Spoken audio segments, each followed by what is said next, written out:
Hello students, I welcome you all to my channel. I hope आप सब खैरियत से हैं, अपना बहुत ध्यान रख रहे हैं।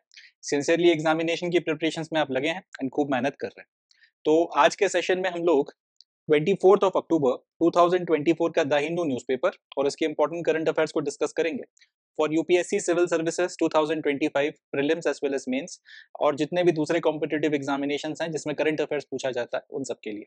ना सिर्फ हम करंट अफेयर्स डिस्कस करेंगे, साथ ही साथ ये भी देखेंगे कि इसमें से अगर क्वेश्चंस पूछे जाते हैं तो किस तरह से एमसीक्यूज फ्रेम किए जा सकते हैं एंड अगर कहीं सब्जेक्टिव आंसर्स आपने लिखने हैं तो इस डाटा का इस्तेमाल आप कैसे करें ताकि एक इफेक्टिव आंसर लिखकर तैयार हो और ज्यादा से ज्यादा मार्क्स फैच कर सके। काफी कुछ है आज जानने के लिए, काफी सारी चीजें हैं सीखने के लिए। And now without any further ado 24 अक्टूबर 2024 का द हिंदू और उसके इंपॉर्टेंट करंट अफेयर्स शुरू करते हैं। पहला समाचार ये रहा, देखते हैं सर। चलें पहला समाचार डिस्कस करते हैं। थोड़ा सा आपको बैकग्राउंड दे देता हूँ न्यूज डिस्कस करने के पहले ताकि आपको अच्छे से कंटेक्स्ट समझ में आए।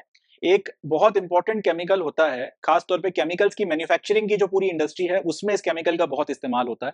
इसका नाम है इंडस्ट्रियल अल्कोहल। तो इंडस्ट्रियल अल्कोहल के रेगुलेशन को लेकर, रेगुलेशन का मतलब यहाँ पर है बनाना, उसके बाद में उसको डिस्ट्रीब्यूट करना, कौन डिस्ट्रीब्यूट करेगा, इसका ठेका किसको दिया जाएगा, ये सारी चीजें। तो इंडस्ट्रियल अल्कोहल के रेगुलेशन को लेकर केंद्र सरकार और राज्य सरकारों के बीच में काफी लंबे वक्त से एक विवाद बना हुआ था। केंद्र सरकार का कहना यह था कि पूरे भारत में कहीं पर भी अगर इंडस्ट्रियल अल्कोहल बन रही है तो कितनी मात्रा में बनेगी, कौन उसको बनाएगा, कौन उसको सप्लाई करेगा, कौन उसका डिस्ट्रीब्यूटर होगा और उससे रिलेटेड और भी जितनी भी दूसरी चीजें हैं वो सारी चीजें रेगुलेट करने का पावर केंद्र सरकार के पास में है।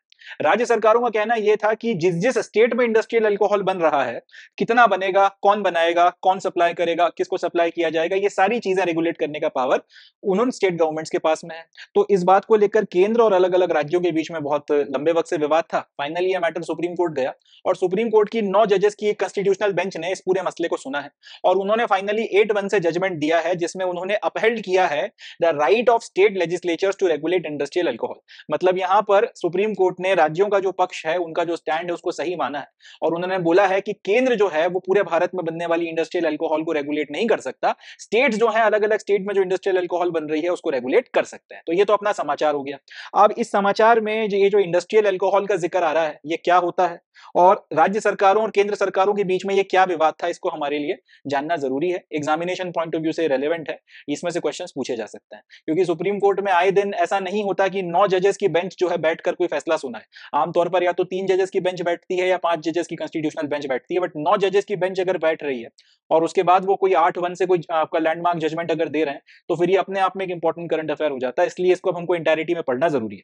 तो ये तो आपका बैकग्राउंड हो गया है, समाचार है क्या। अब एक एक करके इसके वेरियस एलिमेंट्स को अपन लोग देखना शुरू करते हैं। सबसे पहले ये देखते हैं कि इंडस्ट्रियल अल्कोहल क्या बोला है।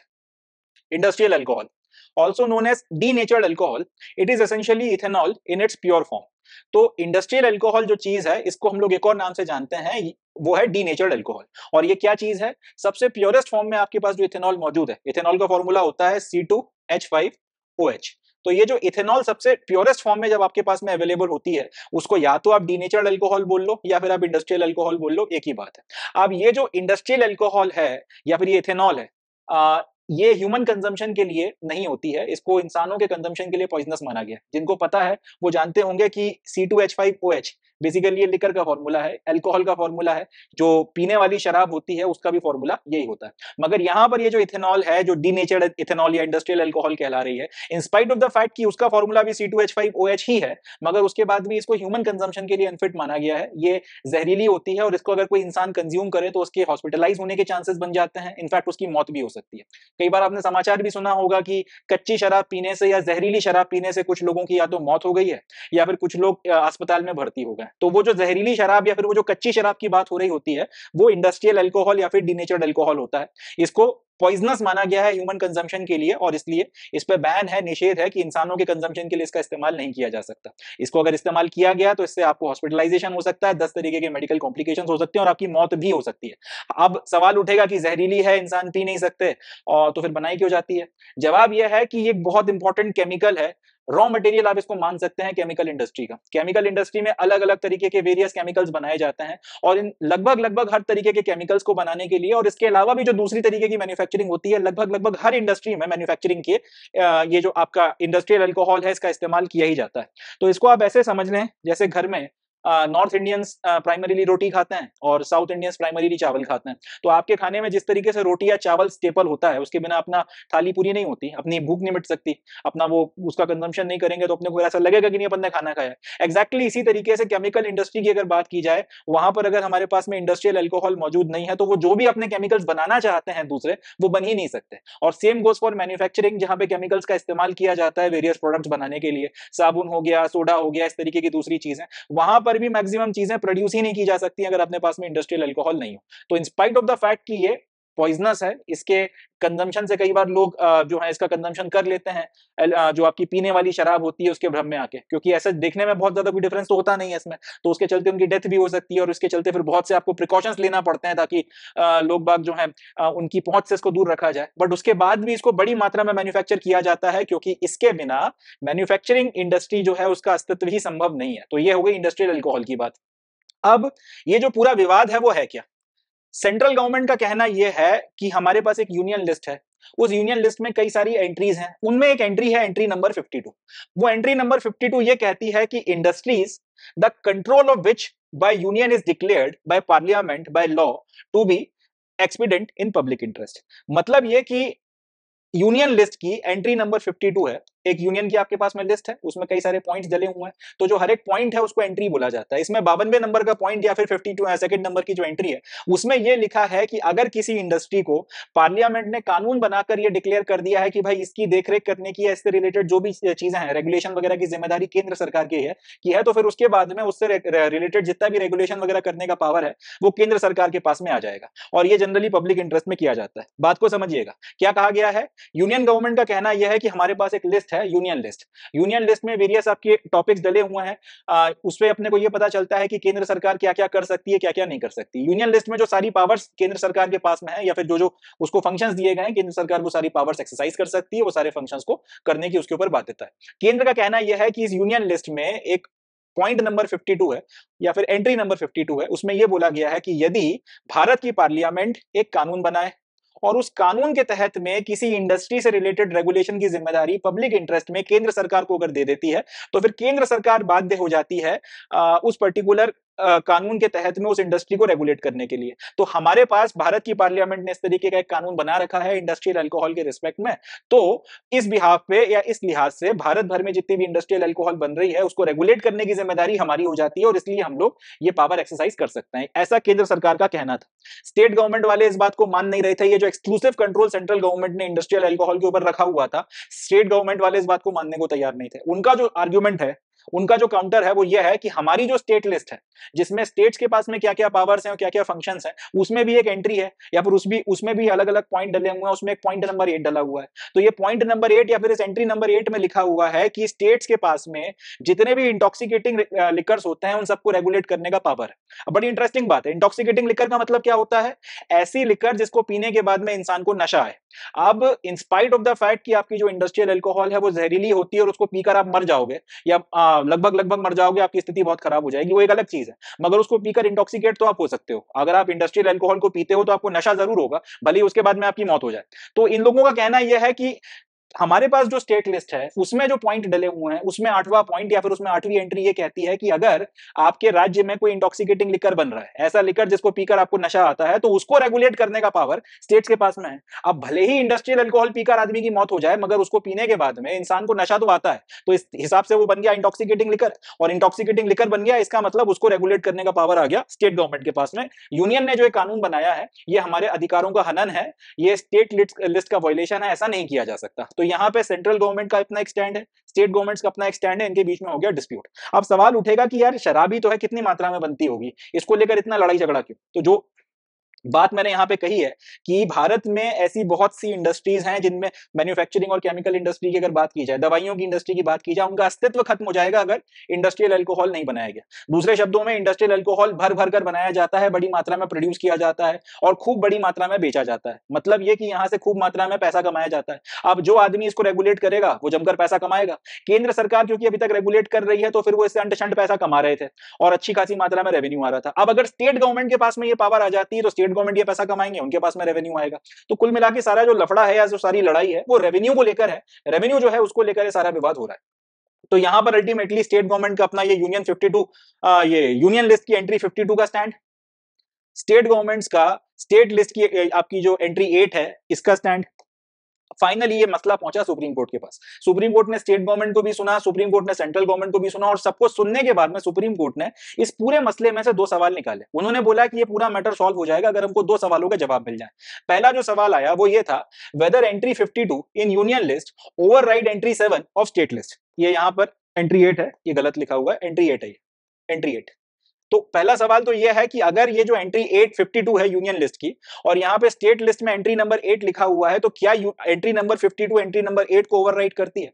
मतलब ये कि अगर 52 वर्सेस 8 करवाया जाएगा यूनियन लिस्ट का, यूनियन लिस्ट में जो एंट्री 52 है या पॉइंट नंबर 52 है, और स्टेट लिस्ट में जो एंट्री 8 है या पॉइंट नंबर 8 है, इनमें से कौन ओवर, अगर इन दोनों के बीच में क्लैश होता है तो कौन प्रिवेल करेगा? ये एंट्री 52 एंट्री 8 के ऊपर प्रिवेल करेगी या फिर एंट्री 8 जो है एंट्री 52 के ऊपर प्रिवेल करेगी? पहला सवाल तो ये, अगर इसका जवाब अपने को मिल जाए तो क्लियर हो जाएगा कि स्टेट गवर्नमेंट सही है या फिर सेंट्रल गवर्नमेंट सही है। दूसरा, if the expression intoxicating liquor includes alcohol other than portable alcohol. दूसरा ये कि ये जो स्टेट वालों का कहना है कि एंट्री 8 में इंटॉक्सिकेटिंग लिकर्स को लेकर जितना भी रेगुलेशन का पावर है वो स्टेट्स को दिया गया है। तो इंटॉक्सिकेटिंग लिकर में जनरली वो लिकर आता है, सामान्य भाषा में वो लिकर आता है जिसको पिया जाता है और जिससे नशा आता है। अब उसमें देसी दारू आती है, उसमें अंग्रेजी दारू आती है, बट जनरली वो शराब जिसको पिया जाता है और उससे नशा आता है।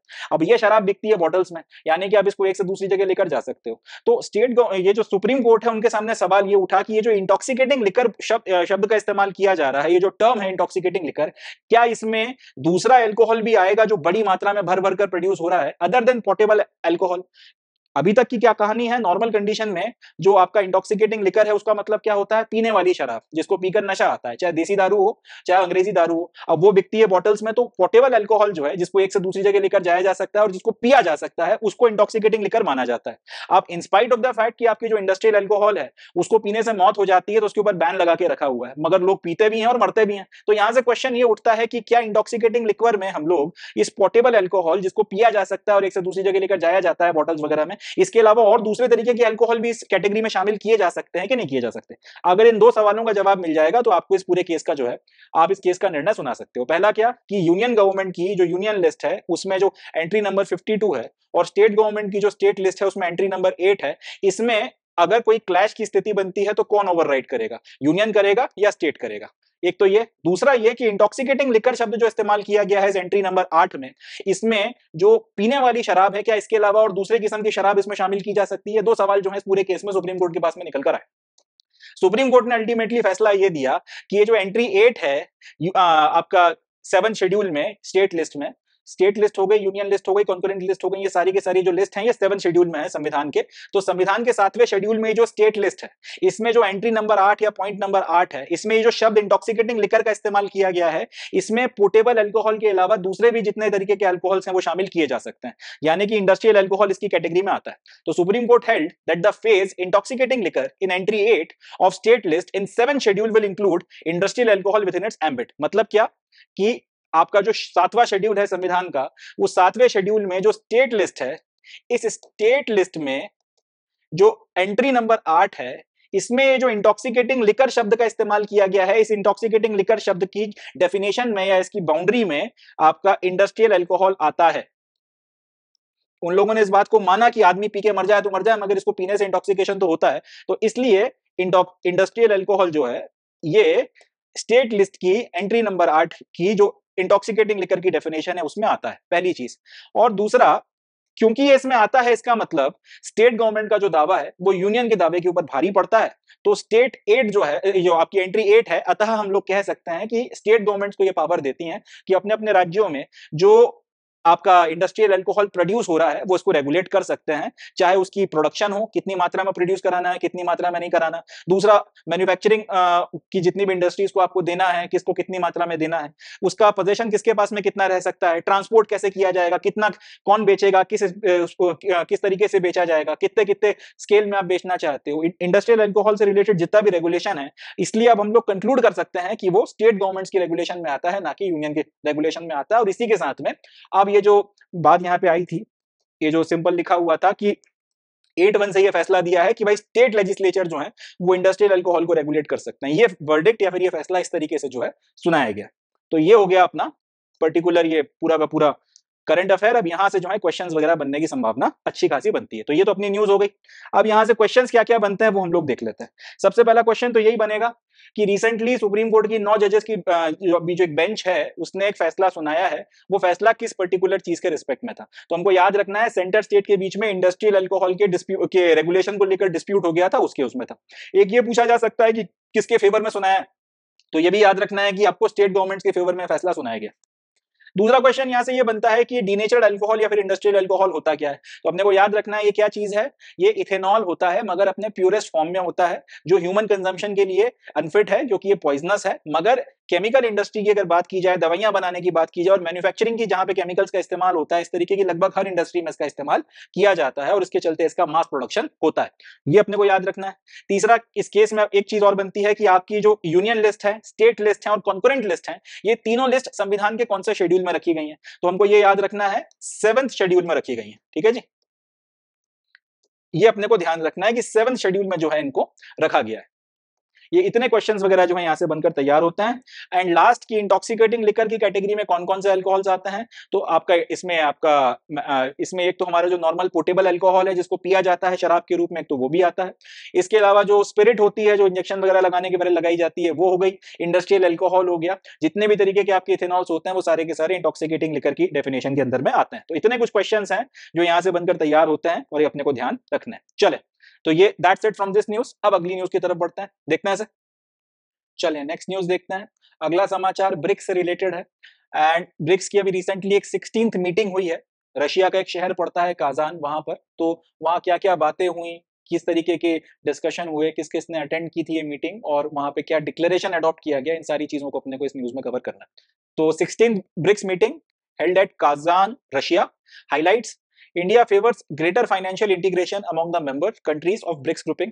तो भारत ने जो अपना पक्ष रखा है 16वें ब्रिक्स मीटिंग में, रशिया के काजान शहर में जो हो रही है, इसमें सबसे पहले तो उन्होंने ये बोला है कि ब्रिक्स के अब जितने भी मेंबर्स हैं इनको आपस में फाइनेंशियल इंटीग्रेशन ज्यादा करना चाहिए। ज्यादा अच्छा या ग्रेटर फाइनेंशियल इंटीग्रेशन का मतलब ये कि अगर ये आपस में अगर कोई व्यापार करना चाहते हैं तो इसमें डॉलर का या तो इस्तेमाल ना हो, डॉलर या तो कंप्लीटली कट आउट कर दिया जाए जिसको डी डॉलराइजेशन बोला जा रहा है, या डॉलर के इस्तेमाल को किसी भी तरीके से कम किया जाए और लोकल करेंसीज जो हैं दोनों देशों की,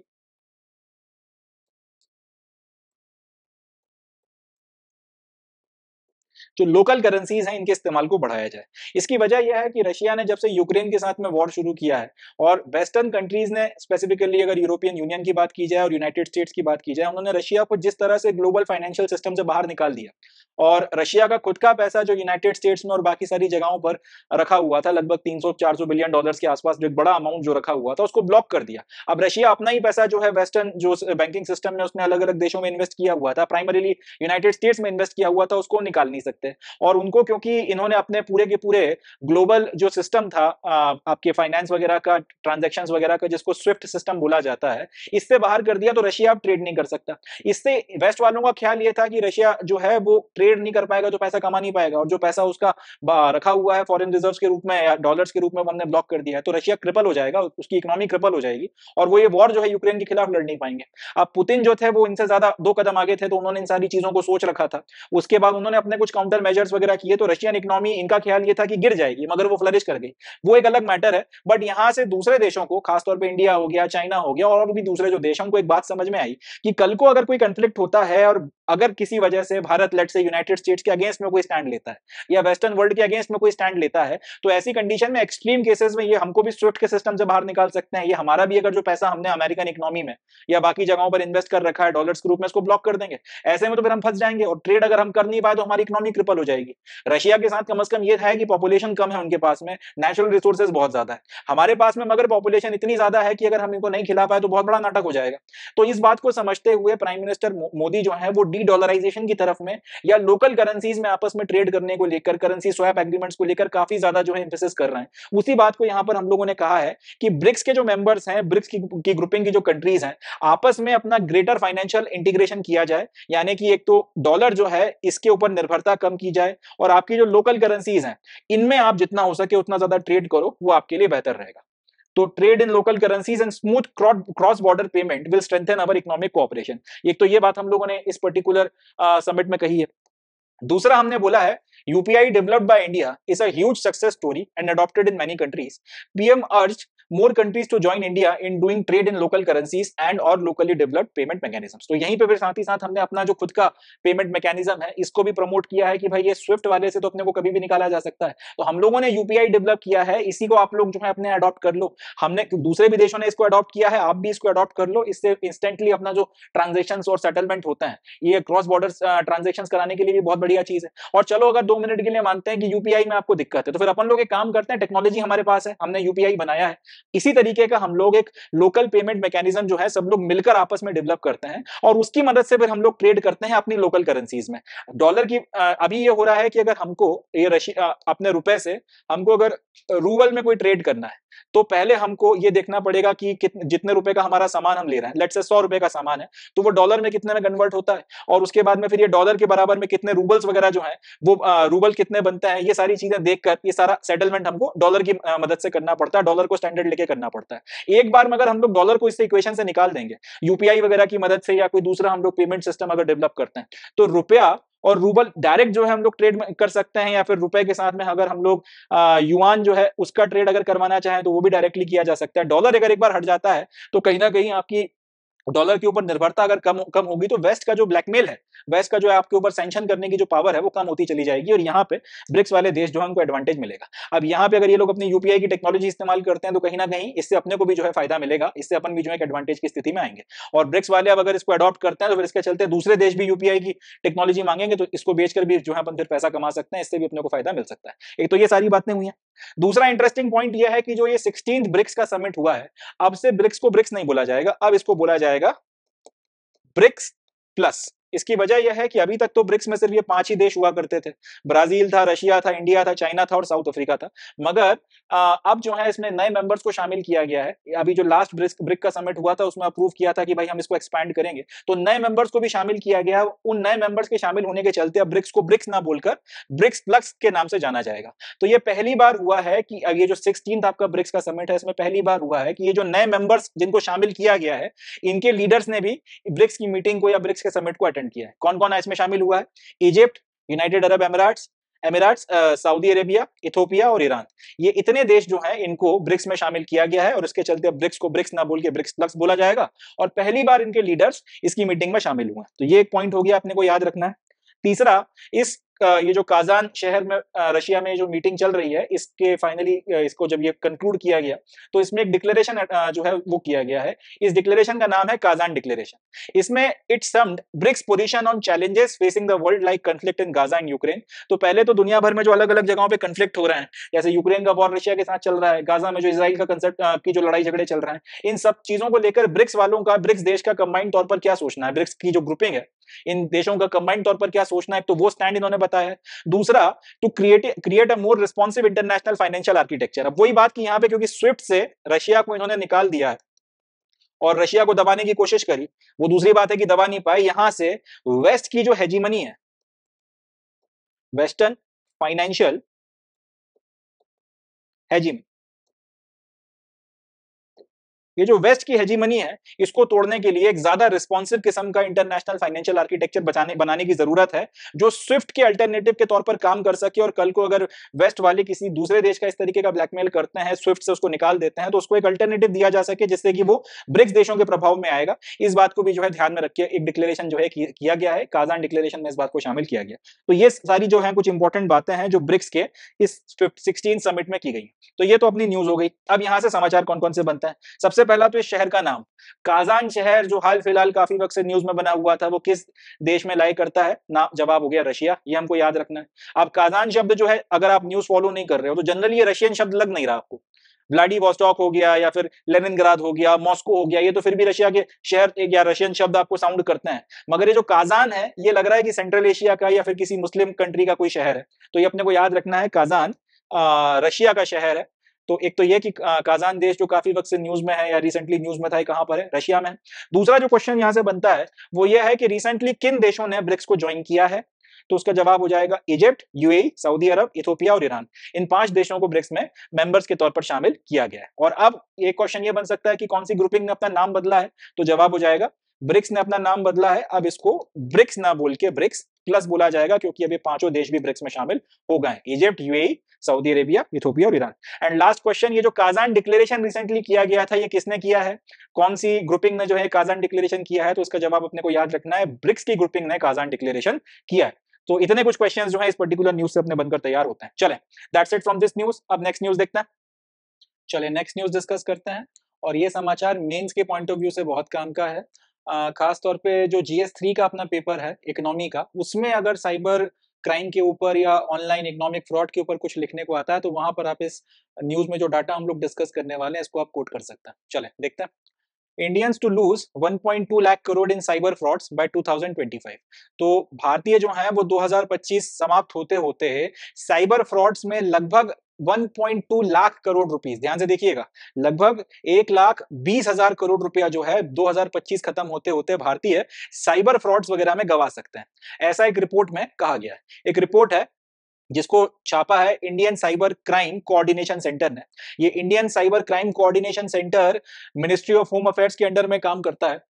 उन्होंने पूरा स्टडी किया है अभी इंडियन फाइनेंशियल मार्केट किस तरह से चल रहा है, किस तरीके से भारत में फाइनेंशियल फ्रॉड्स किए जा रहे हैं, क्या किस तरीके की मॉडलस ऑपरेंडी का इस्तेमाल किया जा रहा है, क्या क्या जो है सबसे पॉपुलर मेथड्स हैं। इन सब चीजों को स्टडी कर एनालिसिस करने के बाद में उन्होंने बोला है कि लगभग 2025 खत्म होते होते भारतीय जिस तरीके से ऑनलाइन फ्रॉड का शिकार हो रहा है उसके चलते 1.2 लाख करोड़ रुपीस, या फिर यूं बोल सकते हैं कि भारत की अभी की जो जीडीपी है उसका लगभग 0.7% जो है ऑनलाइन फ्रॉड्स में गवा सकते हैं, ऐसा जो है इनका कहना है, ऐसा इन लोगों का मानना है। अब जो मेजर रीजंस हैं साइबर फ्रॉड के, उसको इस रिपोर्ट में बोला गया है कि भारत में साइबर फ्रॉड का जो सबसे मेजर रीजन है वो है म्यूल बैंक अकाउंट्स। बहुत इंपॉर्टेंट है, याद रखिएगा, भारत में जो इतने साइबर फ्रॉड हो जा रहे हैं उसकी सबसे बड़ी वजह है भारत में बहुत बड़ी मात्रा में म्यूल बैंक अकाउंट्स मौजूद है। अब सवाल उठता है कि म्यूल बैंक अकाउंट क्या होता है। म्यूल शब्द का मतलब होता है बोझ ढोने वाला, जैसे गधा हो गया या फिर खच्चर हो गया या फिर याक हो गया, इसके ऊपर आप अपना सामान लाद देते हो और उसके बाद उनको लेकर चलते हो,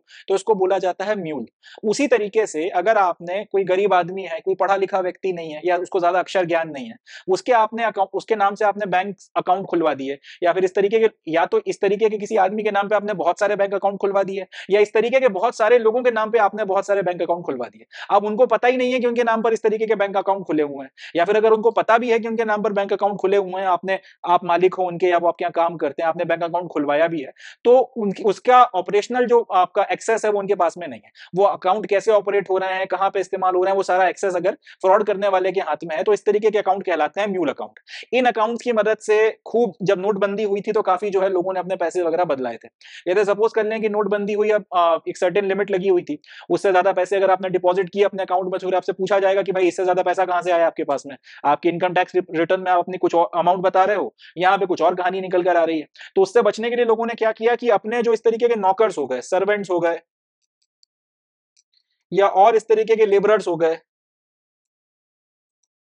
इनके अकाउंट्स में वो पैसा डलवा दिया और उसके बाद में थोड़ा बहुत उनको कमीशन देकर बाकी सारा पैसा अपने पास में ले लिया। तो इस तरीके के जो अकाउंट्स होते हैं वो म्यूल अकाउंट्स होते हैं, जो उसका ओरिजिनल ओनर होता है उसे पता ही नहीं उसके नाम पे अकाउंट है, और अगर पता भी है तो उसका ऑपरेशनल एक्सेस नहीं रखता।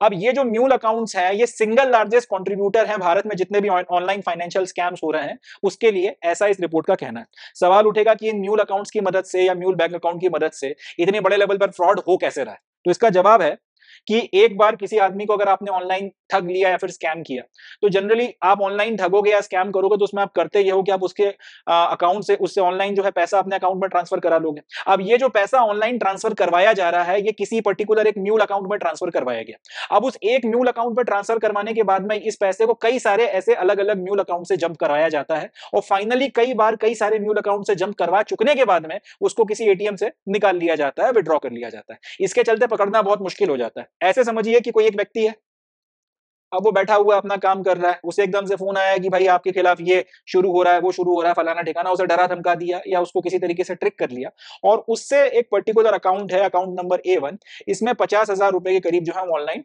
आपने डलवा लिए या उससे ट्रांसफर करवा लिए। अब ये 50,000 रुपए जो इस अकाउंट A1 में आ गए हैं, तो ये अकाउंट A1 जो है वो म्यूल अकाउंट है। इसके बाद में इस 50,000 रुपए को एक दूसरा अकाउंट है A2, उसमें ट्रांसफर करवाया जाएगा, फिर एक तीसरा अकाउंट होगा A3, उसमें ट्रांसफर कराया जाएगा। कराते कराते ऐसे 15-20 अकाउंट से घुमाने के बाद में पता चला एक अकाउंट है A25, उसमें ये पैसा आ गया।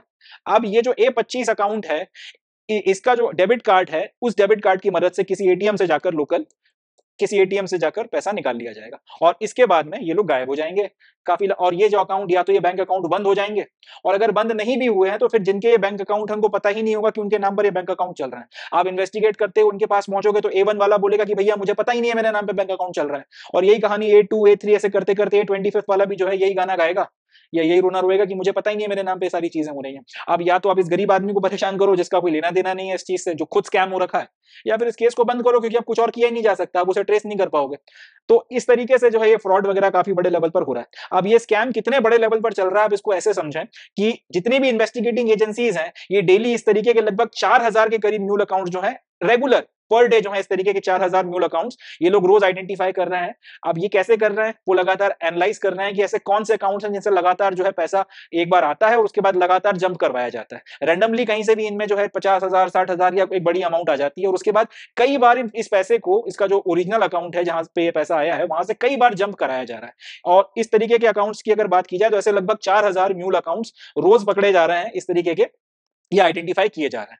कई बार इंटरनेशनल या फिर ओवरसी एटीएम्स का भी इस्तेमाल किया जाता है इन म्यूल अकाउंट्स की मदद से पैसा जंप कराते कराते फिर एक पर्टिकुलर अकाउंट के बाद में ऑनलाइन आप पैसा बाहर भिजवा देते हो और आप निकाल लेते हो, या फिर जो हमारे भारतीय बैंक है इनकी जो बाहर शाखाएं चल रही हैं वहां पे फिर आप अपने इंटरनेशनल जो डेबिट कार्ड है उसका इस्तेमाल करते हो और उसकी मदद से फिर पैसा इन म्यूल अकाउंट्स में से पैसा निकाल लेते हो। खास तौर पर यह चीज दुबई, हांगकांग, बैंकॉक और रशिया में हो रही है। अब इंटरेस्टिंग बात यह है दुबई हो गया, हांगकांग हो गया, बैंकॉक हो गया, रशिया हो गया, यहाँ पे बड़ी मात्रा में भारतीय काम कर रहे हैं। तो फिर वही बात आ जाती है जो भारतीय हैं जनरली मीनियल जॉब्स कर रहे हैं। अब फिर हो सकता है कि इनमें से भी बहुत से लोगों को स्कैम करके इनके नाम से भारत में म्यूल अकाउंट्स खुलवाए गए हैं ताकि ये भी बाहर बाहर अगर काम कर रहे हैं तो सुरक्षित रहें जब तक ये भारत नहीं जा रहे हैं, और सामने वाले का स्कैम भी जो है वो उजागर ना हो। इस तरीके के भी जो खेल है यहाँ पर देखने के लिए हमको मिल रहे हैं। इसके बाद में एक और चीज जो देखने को मिल रही है कि बहुत बड़ी मात्रा में जो यहाँ पे फ्रॉड हो रहा है उसके बाद जो पैसा निकाला जा रहा है वो भारत में इस्तेमाल भी नहीं हो रहा है, वो भारत के बाहर ही भेजा जा रहा है। खास तौर पे इस तरीके के जो स्कैम्स हैं इनकी शुरुआत चाइना, या तो चाइना से हो रही है, चाइना में बैठ के कोई ये सारे काम करवा रहा है, या चाइना से लिंक कोई एंटिटीज हैं उनकी मदद से ये सारा काम करवाया जा रहा है। इसके अलावा डोमेस्टिकली भी लोग इस तरीके की हरकतें कर रहे हैं, मगर इन स्कैमस्टर्स को पकड़ना फिर भी आसान है। नंबर इनका भी बढ़ रहा है बट ये फिर भी पकड़ में आ जाते हैं। बाहर से बैठकर खासतौर पर चाइनीज ओरिजिन के जो ये ऑनलाइन फ्रॉड चल रहे हैं या चाइना बैक्ड या फिर चाइना लिंक्ड एंटिटीज के जो फ्रॉड चल रहे हैं इनको पकड़ना फिर भी मुश्किल है, क्योंकि एक बार पैसा बाहर निकल गया आप फिर उसके बाद में कुछ कर नहीं सकते। तो ये जो सारी चीजें हैं ऑनलाइन फ्रॉड के नाम पर की जा रही हैं और इससे सतर्क रहने की बहुत ज्यादा जरूरत है। आपके भी आसपास अगर इस तरीके के लोग हों जो ज्यादा पढ़े लिखे ना हो, जनधन में अकाउंट खुलवाया है, उनको ज्यादा पता ही नहीं है कैसे क्या हो रहा है, तो उनसे इस बारे में थोड़ा पूछिएगा, उनको भी आप कह सकते हैं सचेत करिएगा कि भाई इन सब चीजों का ध्यान रखें, इस तरीके किसी मसले में ना पड़े। तो that's it from this news. अब यहाँ से अगर क्वेश्चन आता है तो GS3 में आप कोट कर सकते हो कि इस तरीके के स्कैम्स चल रहे हैं और इनसे बचने के लिए फाइनेंशियल लिटरेसी बढ़ाना बहुत जरूरी है। फाइनेंशियल अवेयरनेस वगैरह वगैरह अगर नहीं बढ़ाई गई तो उसके चलते फिर इस तरीके की भी चीजें हो सकती हैं। चलो आगे बढ़ते हैं। चले नेक्स्ट न्यूज डिस्कस करते हैं। थोड़ा सा आपको बैकग्राउंड दे देता हूं ताकि अच्छे से आपको कंटेक्स्ट समझ में आए। हर साल ये जो पर्टिकुलर टाइम पीरियड है विंटर्स की शुरुआत का, इस टाइम पीरियड में होता क्या है, खरीफ की फसल तक कट चुकी होती है एंड रबी की फसल लगाने के पहले 1-1.5 महीने का टाइम पीरियड होता है। इस टाइम पीरियड में जो किसान है वो अपनी फसलों अपने खेतों को तैयार करते हैं रबी की फसल लगाने के लिए। पंजाब और हरियाणा में अभी जो खरीफ की फसल काट कर अलग करी है उसके बाद जो लेफ्ट ओवर बचता है खेतों में, जिसको हम लोग हिंदी में पराली बोलते हैं और अंग्रेजी में स्टबल बोला जाता है, तो किसान अब करते यह है कि इस पराली में आग लगा देते हैं या फिर ये स्टबल बर्निंग की जाती है। ये इससे होता यह है कि काफी बड़ी मात्रा में धुआं जनरेट होता है और इस वक्त जो विंड सिस्टम बन जाते हैं इसके चलते हवाएं बह रही होती हैं पंजाब और हरियाणा के इलाकों से दिल्ली की तरफ या नेशनल कैपिटल रीजन NCR की तरफ। एंड ये पूरा विंड सिस्टम कुछ इस तरह से डेवलप होता है कि ये जो धुआं या फिर ये जो पराली जलाई गई है उसके चलते ये पूरा का पूरा आपका जितना भी हार्मफुल प्रोडक्ट्स हैं इसको जलाने के चलते ये दिल्ली आते हैं और उसके बाद अपर एटमॉस्फेयर में नहीं जाते, ये नीचे ही नीचे आपका सर्कुलेट करते रहते हैं। इसके चलते दिल्ली एक गैस चैम्बर की तरह हो जाती है जिसमें सांस लेना कुछ वक्त तक बहुत मुश्किल हो जाता है और सर्दियों में फिर भयंकर पोल्यूशन होता है। ये समस्या देखी गई है। अब हर साल इसको लेकर जो है कुछ ना कुछ इश्यूज बनते रहते हैं। पंजाब और हरियाणा की सरकारों ने इसको लेकर काम भी किया है कि ये पराली ना जलाई जाए, इसको करने से किसानों को रोका जाए। केंद्र सरकार ने भी इसको लेकर कुछ स्टेप्स उठाए हैं, सुप्रीम कोर्ट ने भी कुछ दिशा निर्देश दिए हैं। तो इसी तरीके की ये जो स्टबल बर्निंग है इससे रिलेटेड कोई केस है उसमें सुनवाई चल रही थी, ये पंजाब और हरियाणा के स्टबल बर्निंग के किसी केस में, उसमें सुप्रीम कोर्ट ने एक व्यवस्था दी है, सुप्रीम कोर्ट ने एक बात कही है कि भारत के जो नागरिक हैं उनका ये फंडामेंटल राइट है कि वो एक ऐसे एनवायरमेंट में रहे जिसमें पोल्यूशन ना हो। It is the fundamental rights of citizens of India to live in an environment that is free from pollution. ये बात सुप्रीम कोर्ट ने कही है, या फिर यूं बोलूं कि फंडामेंटल राइट्स की जो हमारी डेफिनेशन है उसको और ज्यादा आप कह सकते हैं उसके गैमेट को, उसके एम्बिट को और ज्यादा इवॉल्व किया है, और एक और फंडामेंटल राइट जो है इसमें कहीं ना कहीं जोड़ा गया है। तो इस पॉइंट ऑफ व्यू से ये न्यूज हमारे लिए बहुत ज्यादा काम की बन जाती है। कंटेक्स्ट क्या है देखते हैं। Supreme Court said that the continuous case of stubble burning and pick and choose policy adopted by Punjab and Haryana government to penalize few and letting off many scot free after paying nominal fine is violating the fundamental rights of citizens to live in an environment free of pollution under Article 21 of the Constitution। मतलब ये कि supreme court ने ये कहा है कि जो लगातार पंजाब और हरियाणा में पराली जलाई जा रही है, स्टबल बर्निंग हो रही है, घटनाएं पूरी तरह से नहीं रुक रही हैं, और इसको लेकर पंजाब और हरियाणा की जो सरकारें हैं वो पिक एंड चूज की नीति अपना रही हैं। मतलब कुछ लोगों के ऊपर वो फाइन लगा, कुछ लोगों को वो दंडित करती हैं, और ज्यादातर लोग जो पराली जला रहे होते हैं उनसे छोटा मोटा फाइन ले लिया जाता है और उनको स्कॉट फ्री जाने दिया जाता है। इसके चलते पराली जलाने की घटनाएं बंद नहीं हो रही। किसान को ये लगता है कि यार थोड़ा बहुत फाइन देना है दे दो, बेहतर है, क्योंकि अगर जलाओगे नहीं तो फिर जो दूसरे तरीके करना पड़ेंगे उसमें पैसा ज्यादा लगेगा, तो उससे बेहतर है कि कम मात्रा में फाइन देकर अपना काम चला लो। तो ये जो बहुत कुछ लोगों पे थोड़ा बहुत फाइन लगाया जाता है, उनको मतलब सीवियरली पनिश किया जाता है, मगर ज्यादातर लोगों पे थोड़ा बहुत फाइन लगाकर उनको जाने दिया जा रहा है। पिक एंड चूज की जो नीति चल रही है, इससे अब हो ये रहा है कि किसान डरते नहीं है, उनके मन में कोई डर है नहीं, वो भर भर कर फिर पराली जला रहे हैं, और फिर वही जो मैंने आपको बताया कि हवाएं सारी इस तरफ आती हैं, विंड सिस्टम ऐसा बना है कि दिल्ली एक गैस चेंबर की तरह बन जाती है। तो ये जो पूरी की पूरी चीज है, ये कहीं ना कहीं भारत के नागरिकों का जो फंडामेंटल राइट है to live in an environment free of pollution under article 21 of the constitution, इस पूरी प्रोसेस से ये जो आपका फंडामेंटल राइट है वो वायलेट हो रहा है। तो ये कहीं ना कहीं ठीक नहीं है, और सरकारों को इसको लेकर काम करना चाहिए। सरकारों को जो है इस पर्टिकुलर मसले के ऊपर एक निर्णायक कदम उठाना पड़ेगा, नहीं तो फिर इस पे कंटेम्प्ट का केस चलेगा, प्लस फंडामेंटल राइट्स के वायलेशन का केस चलेगा, और तब फिर जो फैसला दिया जाएगा सुप्रीम कोर्ट के द्वारा वो एकदम बाध्य कर देगा सरकारों को बड़े सख्त कदम उठाने के लिए। वो चीज फिर ठीक नहीं रहेगी। तो इसलिए यहाँ कहीं ना कहीं ये पूरा का पूरा जो आपका फंडामेंटल राइट है आर्टिकल 21 के तहत में, इसकी डेफिनेशन को इंक्रीज करते हुए ये इसमें ऐड किया गया है कि right to live in an environment free of pollution, ये आर्टिकल 21 के तहत में फंडामेंटल राइट है। अब या तो इसका प्रोटेक्शन करो, पिक एंड चूज की पॉलिसी बंद करो, स्टेबल बर्निंग बंद कराओ, नहीं तो फिर आपके खिलाफ में दंडात्मक कार्रवाई होगी। और उस वक्त में फिर फंडामेंटल राइट्स के वॉल्यूशन का जो केस चलता है उसमें जो फिर आपके फैसले सुनाए जाएंगे वो सरकार को फिर झक मार के लागू करना पड़ेंगे। उससे होगा ये कि फिर अगर लोगों के बीच में गुस्सा बैठेगा, खासतौर पे पंजाब या हरियाणा के किसानों के बीच में, और फिर सरकार अनपॉपुलर हो तो फिर हुआ करे, उस बात की फिर परवाह नहीं की जाएगी। ये जो है पर्टिकुलर इस न्यूज से निकलकर बात आ रही है। अपने लिए एग्जाम पॉइंट ऑफ व्यू से काम का यह है कि रिसेंटली सुप्रीम कोर्ट ने right to live in an environment free of pollution को फंडामेंटल राइट माना है। ये किस पर्टिकुलर आर्टिकल के तहत में फंडामेंटल राइट है, तो अपने को याद रखना है आर्टिकल 21 के तहत में ये फंडामेंटल राइट के तौर पर रिकॉग्नाइज किया गया। चले, इससे ज्यादा अपने इसमें काम का और कुछ नहीं है, आगे बढ़ते हैं। So with this we come to end of today's session. आज के सेशन में बस इतना ही। अब मैं मिलता हूं आपसे नेक्स्ट सेशन में, जिसमें हम 25 अक्टूबर 2024 का द हिंदू और उसके इंपॉर्टेंट करंट अफेयर्स को डिस्कस करेंगे। तब तक के लिए अपना बहुत ध्यान रखें, खुश रहें और मेहनत करते रहें। Thank you. जय हिंद।